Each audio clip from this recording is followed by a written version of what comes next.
Assalamualaikum. My name is Dr. Asif Hanif. I am Assistant Professor of Pulmonology in King Medical University, Lahore, Pakistan.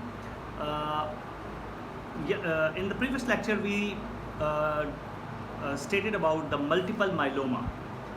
We are talking about the lymphoproliferative disorders, and today's lecture is upon another kind of a lymphoproliferative disorder, which is called as non-Hodgkin lymphoma and Hodgkin lymphoma and Waldenstrom macroglobulinemia.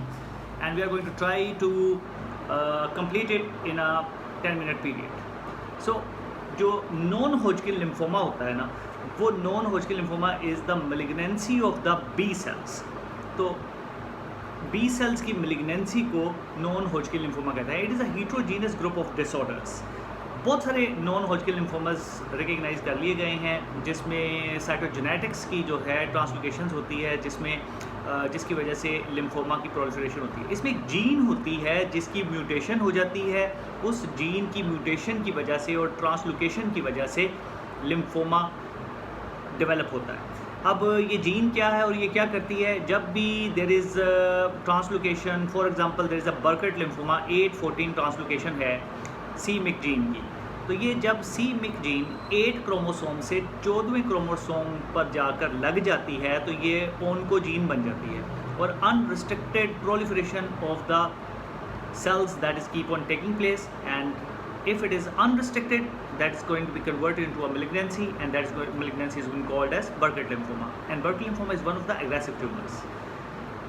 814 c-MYC translocation, that is called Burkitt lymphoma. उसके बाद एक और lymphoma है, that is called follicular lymphoma 1418 translocation BCL2, 1418 translocation of BCL2. अब BCL2 का normal function है apoptosis. Apoptosis की definition है प्रोग्राम्ड सेल डेथ. अगर ये प्रोग्राम सेल डेथ ना हो, जो कि BCL2 जब 14 से 18वें क्रोमोसोम पर जाके लग जाता है, तो प्रोग्राम सेल डेथ नहीं हो पाती, जिसकी वजह unrestricted proliferation of the cells that is taking place, and that results in the development of a follicular lymphoma. It is also an aggressive tumor. These are some of the examples of the non-Hodgkin lymphoma. Other non-Hodgkin lymphomas are according to the WHO classification. आपको पता है कि WHO classification जो है वो CMDT में आप पढ़ें, उसमें एक टेबल बना हुआ है, और वो CMDT की जो टेबल है उसकी क्लासिफिकेशन को आपको याद करना होगा. उसमें दो में डिवाइड किया गया है. One is the precursor B cell lymphoma and mature B cell lymphoma. Precursor B cell lymphoma जो है that is called B cell lymphoblastic lymphoma, जबकि मैच्योर बी सेल लिम्फोमा में बहुत सारे लिम्फोमाज आ जाते हैं जो कि CLL से स्टार्ट होते हैं, क्योंकि CLL जो है जब उसको बायोप्सी करते हैं ना, तो वो स्मॉल सेल लिम्फोमा का बायोप्सी पैटर्न देता है sometimes. That is why it is included in this lymphoma list. तो उसके अलावा जनाब मार्जिनल बी सेल लिम्फोमा होते हैं, जिसमें nodal splenic type lymphoma they are being present, and MALT type lymphoma ये इसकी सब टाइप्स हैं. उसके बाद diffuse B cell lymphoma, mediastinal B cell lymphoma, hairy cell leukaemia, multiple myeloma भी इसमें आता है, वार्नस्टोम मैक्रोग्लोबुलिनीमिया भी इसमें आता है, mantle cell lymphoma, Burkitt lymphoma, follicular lymphoma, ये सारे मैच्योर बी सेल लिम्फोमा में आ जाते हैं. उसके बाद टी सेल लिम्फोमा होते हैं, वो भी प्रिकर्सर टी सेल लिम्फोमा और मैच्योर टी सेल लिम्फोमा.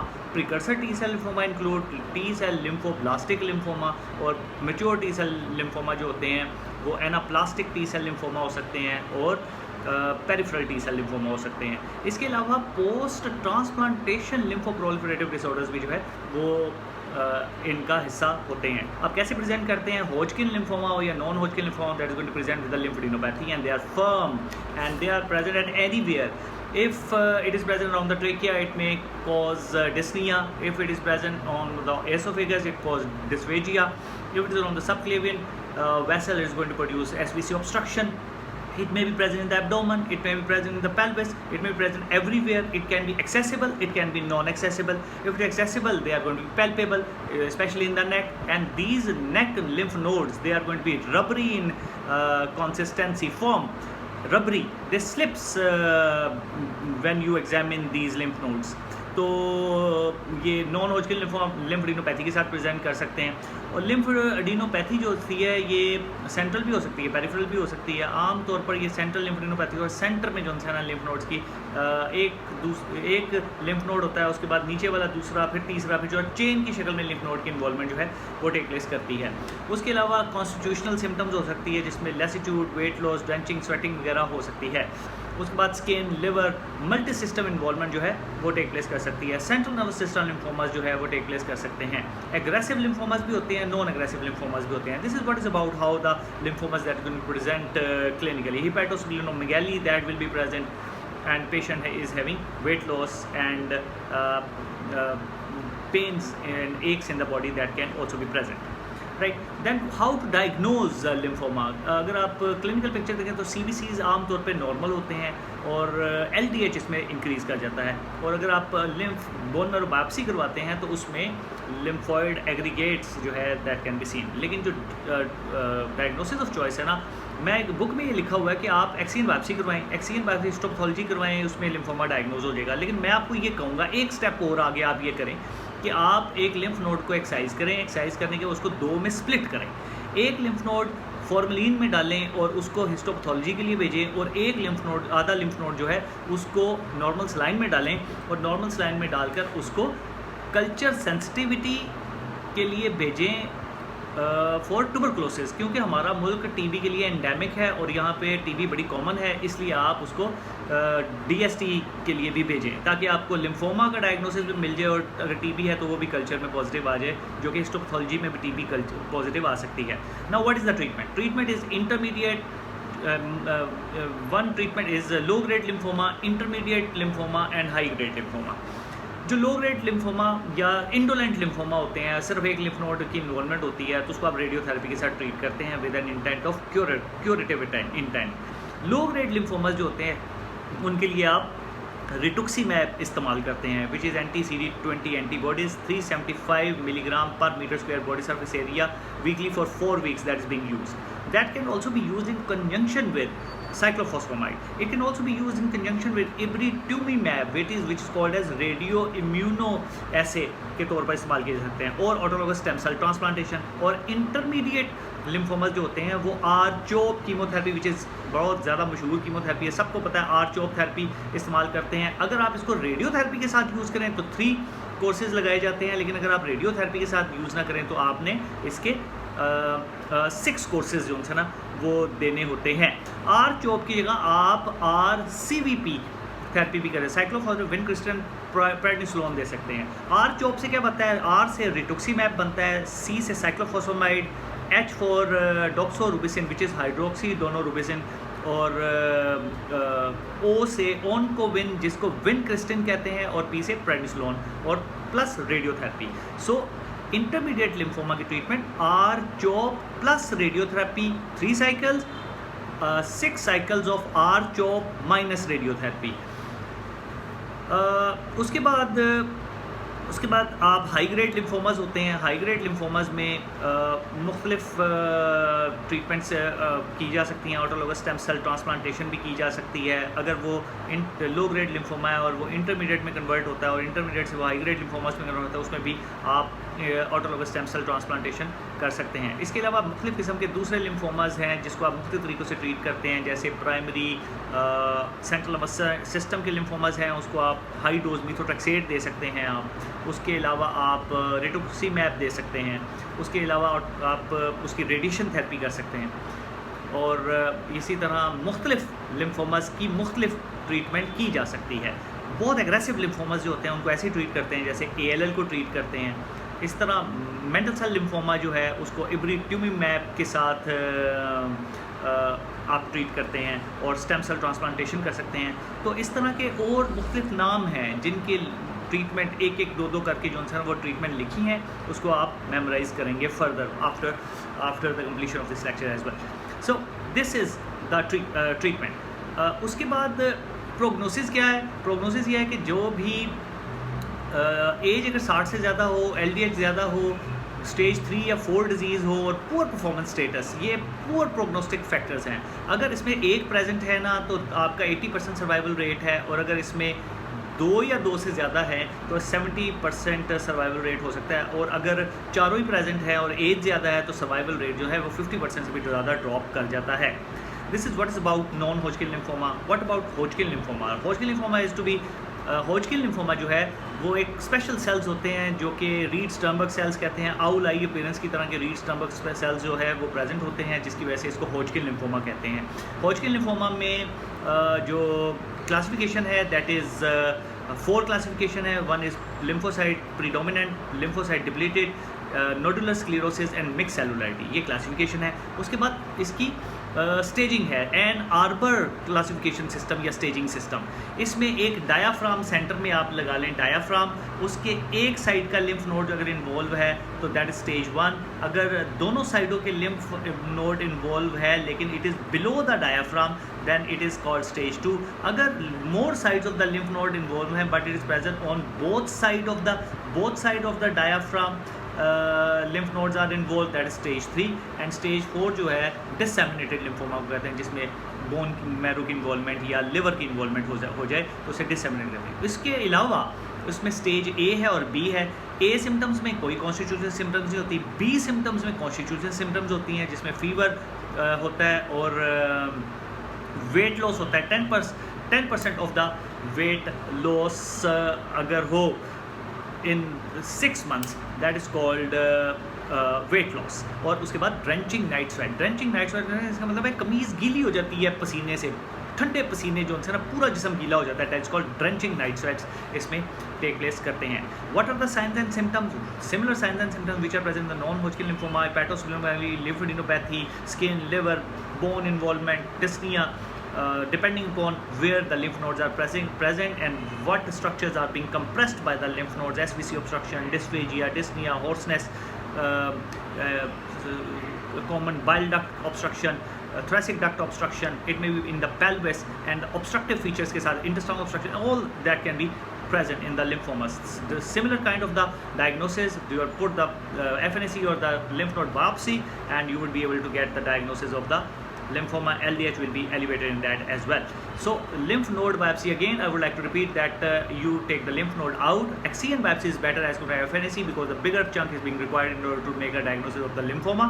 तो lymph node को हाफ करते हैं, आधा हिस्टोपैथोलॉजी के लिए नॉर्मल, उसमें हिस्टोपैथोलॉजी के लिए फॉर्मलिन में डाल के भेजते हैं, और आधा lymph node नॉर्मल स्लाइन में DST के लिए डाल के भेजते हैं ताकि ट्यूबरकुलोसिस को अभी आप रूल आउट कर सकें।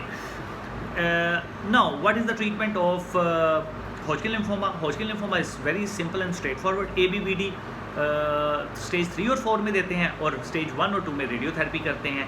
और अगर ABVD स्टेज 3 और 4 में अगर ठीक ना हो तो उसमें BEACOP,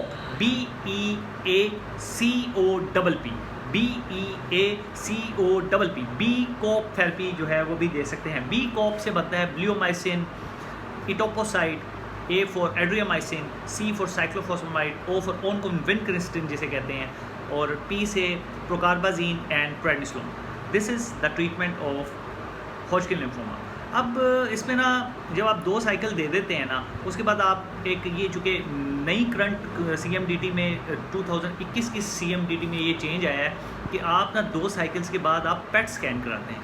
अगर आप पेट स्कैन या CT स्कैन करवाते हैं और उसमें पल्मोनरी इन्वॉल्वमेंट नहीं है और मार्केट इंप्रूवमेंट आ गई है तो आप ब्लियोमाइसिन को बंद कर देते हैं, क्योंकि आपने संजय शर्मा के MCQs में पढ़ा था कि पल्मोनरी टॉक्सिसिटी जो है ना वो कुछ सम ऑफ द ड्रग्स हैं जो कि पल्मोनरी टॉक्सिसिटीज़ करती हैं, जिसमें ब्लियोमाइसिन शामिल है, साइक्लोफॉस्फेमाइड, मीथोट्रेक्सेट और रेडियोथेरेपी, जिसकी वजह से पल्मोनरी टॉक्सिसिटी होती है, in the death of the patient that can take place due to the massive fibrosis of the pulmonary system. इसलिए ब्लियोमाइसिन को आप फिर अवॉइड कर देते हैं। तो स्टेज 1-2 की रेडियोथेरेपी और स्टेज 3-4 की ABVD सिस्टम या BEACOP सिस्टम। फ़र्ज़ करें आपने इसको ट्रीट किया और दोबारा लिम्फोमा हो गया, इसको कहते हैं रिलैप्स। अगर रिलैप्स हो जाए तो रिलैप्स के लिए लिम्फोमा के लिए जो है वो PD1 एंटीबायोटिक्स जो है ना वो यूज़ की जाती हैं, और PD1 में nivolumab is the drug which is used for the treatment of novilumab is used for the treatment of relapsed lymphoma, relapse of the lymphoma. Hodgkin lymphoma. इसके अलावा brentuximab that can also be used for the treatment of the Hodgkin lymphoma relapse. उसके बाद आखिरी जो सा लिम्फोप्रोलिफरेटिव disorders में आती है चीज़ वो आता है Waldenstrom macroglobulinaemia. Waldenstrom macroglobulinaemia is the combination of the lymphocytes and plasma cells. एक तरफ लिम्फोसाइट्स हैं, एक तरफ प्लाज्मा सेल्स हैं. उनकी हाइब्रिड मैलिग्नेंसी को वन-स्टॉर्म मैक्रोग्लोबुलिनीमिया कहते हैं. इसकी हाइब्रिड मैलिग्नेंसी लिम्फोसाइट्स और प्लाज्मा सेल की कॉम्बिनेशन लिम्फोप्लाज्मासिटिक लिम्फोमा या लिम्फोप्लाज्मासाइटोमा, इसको वन-स्टॉर्म मैक्रोग्लोबुलिनीमिया कहते हैं. कैसे प्रेजेंट करता है? ये बी सेल मैलिग्नेंसी है. प्रेजेंट इस तरह करता है, ये अनीमिया के साथ प्रेजेंट करता है. सारे जो से मैलिग्नेंसीज लिम्फोप्रोलिफरेटिव है वो अनीमिया के साथ प्रेजेंट करते हैं. सब में हेपेटोस्क्लेरोमेगाली एंड लिम्फोडेनोपैथी होती है और सारे ही हाइपर कोएगुलेबल स्टेट्स या हाइपर विस्कोसिटी सिंड्रोम्स के साथ प्रेजेंट करते हैं. क्या हाइपर कोएगुलेबल स्टेट हो सकती है? Retinal vein thrombosis, sagittal sinus thrombosis, cavernous sinus thrombosis, pulmonary embolism, mesenteric ischaemias, mesenteric thrombosis, paroxysmal nocturnal, ये जो हीमोग्लोबिन यूरिया होता है, ये भी हाइपर कोएगुलेबल स्टेट्स के साथ प्रेजेंट करते हैं इन अ सिमिलर वे. तो आप कैसे इन्वेस्टिगेट करते हैं? ESR इसमें ज़्यादा होता है. रूलक्स फॉर्मेशन जो बनती है और peripheral lymphoplazmacytomas you can observe in the bone marrow. Lymphoplazmacytomas are being present. इसके अलावा IgM पैराप्रोटीन्स इसमें हॉलमार्क है और इसमें bone lesions are not always present. That is always not present. Bone lesions इसमें कभी भी, ये याद रखने वाली बात है. It is different from multiple myeloma. Waldenstrom macroglobulinaemia में बोन लियंस नहीं होते, जबकि मल्टीपल माइलोमा में IgG होती है, इसमें IgM पैराप्रोटीन होती है. और जब भी IgM पैराप्रोटीन होगी ना, उसमें कोल्ड एग्लूटिनिन डिजीज़ होगी, उसमें क्रायोग्लोबुलिनीमिया होगा. और अगर फर्स्ट ग्रेड IgM पैराप्रोटीन आपको नहीं मिलती तो इसका मतलब है कि आपने लो टेम्परेचर में ब्लड सैंपल ड्रॉ किया है. अब आप उसको 37 डिग्री सेंटीग्रेड में ब्लड टेम्परेचर में ब्लड सैंपल ड्रॉ करेंगे ना जब, तो उसमें आपको IgM पैराप्रोटीन्स मिल जाएंगी. सो this is how you can diagnose one-stroke macroglobulinemia. One-stroke macroglobulinemia and MGUS that is far more common as compared to multiple myeloma. और इसकी ट्रीटमेंट है फ्लूडाराबिन एंड प्लाज्माफेरेसिस और रेटुक्सीमैब that can also be given. Autologous stem cell transplantation जो है that can also be used in the treatment of the one-stroke macroglobulinemia. And apart from these treatments, BTK inhibitors जो है इब्रूटिनिब, ये एक नई दवाई आई है. ये 2021 की जो CMDT है उसमें BTK इन्हिबिटर जो है वो ऐड किया गया है. That's called इब्रूटिनिब. इब्रूटिनिब के नाम से भी इसके अंदर एक ये वाली दवाई का एडिशन कर दी गई है. और एक और एडिशन कर दी गई है, that's called bortezomib and lenalidomide. Bortezomib and lenalidomide ये नई एडिशंस हैं in the treatment of the Waldenstrom macroglobulinaemia, जो कि पहले की एडिशंस नहीं थी. इसके अलावा ऑटोलोगस स्टेम सेल ट्रांसप्लांटेशन भी की जाती है. सो this is all about lymphoproliferative disorders. The lymphoproliferative disorders are being completed now in 2 lectures. Now go home and you can read out these lymphoproliferative disorders by heart from CMDT, and tomorrow we are going to upload another video on anemias inshallah. Thank you very much. Allah Hafiz.